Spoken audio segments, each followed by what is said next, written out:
Hello friends, कैसे हैं आप सब लोग। Welcome to all in this video. So guys, आज इस वीडियो में हम बात करने वाले हैं मेटाबॉलिज्म ऑफ हिस्टामिन। इससे प्रीवियस वीडियो में हमने सिंथेसिस ऑफ हिस्टामिन के बारे में बात की थी। सो आज इस वीडियो में हम हिस्टामिन को हमारी बॉडी कैसे मेटाबॉलाइज करती है वो हम डिस्कस करने वाले हैं। तो हमने यहाँ पे हिस्टामिन का स्ट्रक्चर ऑलरेडी से प्रीवियस वीडियो में देख लिया था, ठीक है। तो ये हिस्टामिन का स्ट्रक्चर है। अब यहाँ पे हमारे पास मेटाबॉलिज्म के दो तरीके होते हैं। पहला हमारे पास है एन मिथाइल ट्रांसफरेज एंजाइम की हेल्प से हम इसको कन्वर्ट कर देंगे एन मिथाइल हिस्टामिन में। अब यहाँ पे एन मिथाइल हिस्टामिन क्यों बोल रही हूँ, क्योंकि यहाँ पे एन नाइट्रोजन के ऊपर मिथाइल ग्रुप हमने यहाँ पे जोड़ दिए, तो यहाँ पे ये एक तरह से मेटाबॉलाइट ग्रुप, ठीक है। अब दूसरा तरीका क्या है कि यहाँ पर हमें जो यहाँ पे हिस्टामिन है डाईअमाइन ऑक्सीडेज एंजाइम की हेल्प से यहाँ पे हम इसको मेटाबोलाइज करेंगे। इसमें क्या होता है, ऑक्सीडेटिव डीअमाइनेशन होता है, यानी यहाँ पे पहले अमाइन ग्रुप लगा हुआ था। जब हमने यहाँ पे इसमें एक चीज ध्यान रखना कि हमें एनएडी के हेल्प से क्या करना होता है, यहाँ पे दो हाइड्रोजन यहाँ से निकाल लेंगे।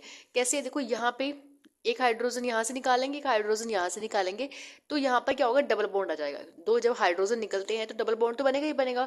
तो यहाँ पे ये डबल बॉन्ड कौन बनाएगा, यानी हाइड्रोजन निकलेंगे तब ये डबल बॉन्ड बनेगा।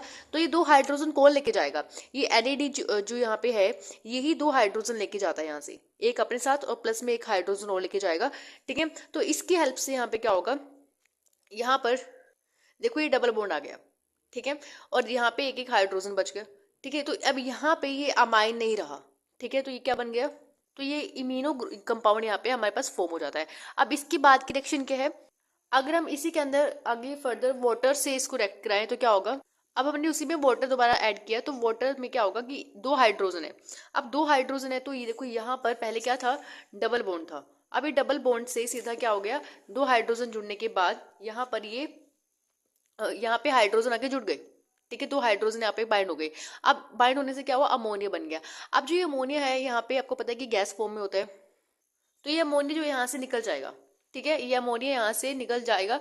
अब देखो मैंने यहाँ पे दिखाया कि अमोनिया यहाँ से निकल गया, उसके बाद क्या होगा, अब देखो यहाँ के दो हाइड्रोजन तो यूटिलाइज हो गए, यहाँ पर अमोनिया बन गया। उसके बाद जो ये ऑक्सीजन बचा हुआ है, ये ऑक्सीजन यहाँ पे आके बाइंड कर जाएगा, ठीक है, डबल बॉन्ड के साथ ऑक्सीजन बाइंड कर जाएगा। अब इसको हम क्या बोलेंगे, ये इमिडाजोल रिंग है एसिटा अल्डिहाइड। तो यहाँ पे अल्डिहाइड CHO जो है अल्डिहाइड यानी एसिटा अल्डिहाइड का ये ग्रुप है, और ये इमिडाजोल है। तो इमिडाजोल एसिटा अल्डिहाइड यहाँ पे फॉर्म हो गया। अब इसके बाद क्या होगा, यहाँ पर अल्डिहाइड डीहाइड्रोजिनेज एंजाइम की हेल्प से आगे फर्दर यहाँ पर COH ग्रुप आके बाइंड हो जाएगा, ठीक है। देखो यहाँ पे क्या हुआ था, जब भी हम अल्डिहाइड डीहाइड्रोजिनेज करते हैं तो उसमें बेसिकली क्या होता है कि यहाँ पे कार्बन डाइऑक्साइड ग्रुप आके बाइंड हो जाएगा, ठीक है। तो हमारा फाइनल प्रोडक्ट क्या बना, यहाँ पे इमिडाजोल एसिटिक एसिड यहाँ पे फॉर्म हो गया, ठीक है। ये आपका एसिटिक एसिड है, इमिडाजोल है।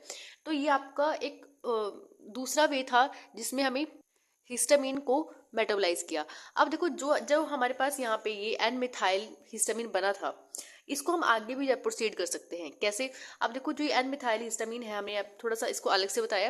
एन मिथाइल हिस्टामिन को हमने माओ बी जो एंजाइम होता है उसकी हेल्प से हमने इसको एन मिथाइल इमिडाजोल एस्टाल्डिहाइड में कन्वर्ट किया। देखो यहाँ पे पहले क्या हुआ था, यहाँ पे भी पहले इमिडाजोल एस्टाल्डिहाइड में कन्वर्ट हुआ था, उसके बाद यहाँ पे एस्टिक एसिड बना था, इमिडाजोल एस्टिक एसिड।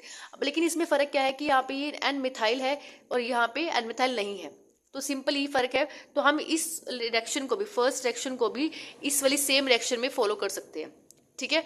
तो ये आप देख लेना, बट डिफरेंट यही रहेगा कि हमने यहाँ पे शुरुआत में ही एन मिथाइल ऐड कर दिया था, तो बाद में भी एन मिथाइल ही रहेगा, सिंपल डिफरेंट है। उसके बाद देखो यहाँ पे अब मेन चीज क्या है कि अब बॉडी को दो दो तरीकों से मेटाबोलाइज करने की क्या जरूरत पड़ रही है हिस्टामिन को। अब सिंपल बात यह है कि जो हमारा ब्रेन है, मैंने आपको बताया था कि हिस्टामिन हमारे ब्रेन में भी होता है, ब्रेन में भी बनता है। तो क्या होगा कि हमारे ब्रेन में एन मिथाइल जो मिथाइलेशन, जैसे हमने यहाँ पे मिथाइलेशन से क्या किया, एन हिस्टामिन को मेटाबोलाइज किया, तो ये मिथाइलेशन वाली जो प्रोसेस है ये ब्रेन में स्पेसिफिकली होती है, ठीक है।